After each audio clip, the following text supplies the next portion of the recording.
আমার বাতিল জামানটা আমার বড় ভাইকে ডাকিয়া হুজুর মোহাম্মদ সৈয়দ রহমতুল্লাহ বলছিলেন, বাবা তোমার একটা মেয়ে আছে, আমি জানছি এটা আমার একটা ছেলে আছে, এটার জন্য দিবে কিনা।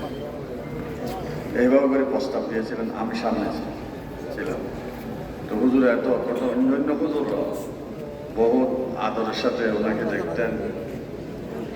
এরপর ফারেক হওয়ার পর প্রায় 27 বছর পর্যন্ত উনি ফটিকছড়ি তালিমউদ্দিন মাদ্রাসার মধ্যে শিক্ষকতা করছেন। শুরু থেকে নিয়ে মেশকাত জালালাইন পর্যন্ত বহু সুনামের সাথে পড়াইছেন। এরপরে 14 বছর হাটহাজারী মাদ্রাসায় শিক্ষকতা করে আজকে মাহবুবে হাকিকে আল্লাহ তাআলা তাকে সারা দিয়ে চলে গেলেন।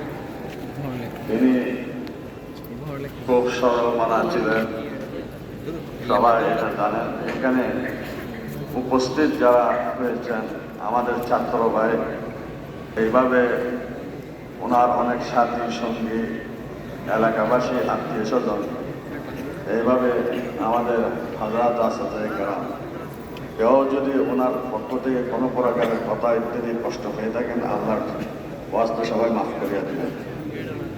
এবং কারোর সাথে যদি লেনদেন থাকে এটা বলবেন, ইনশাআল্লাহ এটা পুরো করা হবে। ওনার আলহামদুলিল্লাহ 3 ছেলে, 3 জন হাটহাজারী মাদ্রাসার ফারেক এবং 3 জন দ্বীনের খেদমত করতেছেন। 3 মেয়ে আলহামদুলিল্লাহ 3টার বিবাহ হয়েছে, যোগ্য পাত্র আলেম দেখে ওনাদেরকে বিবাহ দেওয়া হয়েছে, ওনারাও দ্বীনের খেদমত করতেছেন।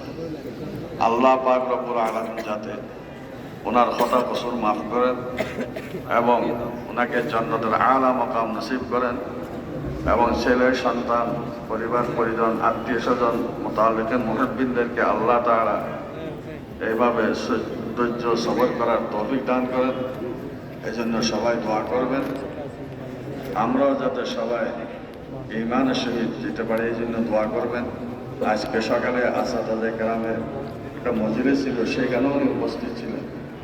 হঠাৎ করে ওষুধ খেয়ে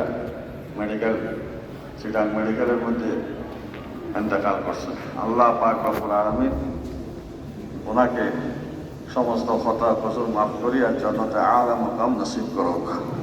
এখন আমাদের মাদ্রাসার হাটহাজারী মাদ্রাসার উমুল মাদারসের হযরতে মুহতারাম সাহেব দামাত বরকাতুহুম জরুরি কথা বলবেন, এরপর জানাজা নামাজ অনুষ্ঠিত হবে।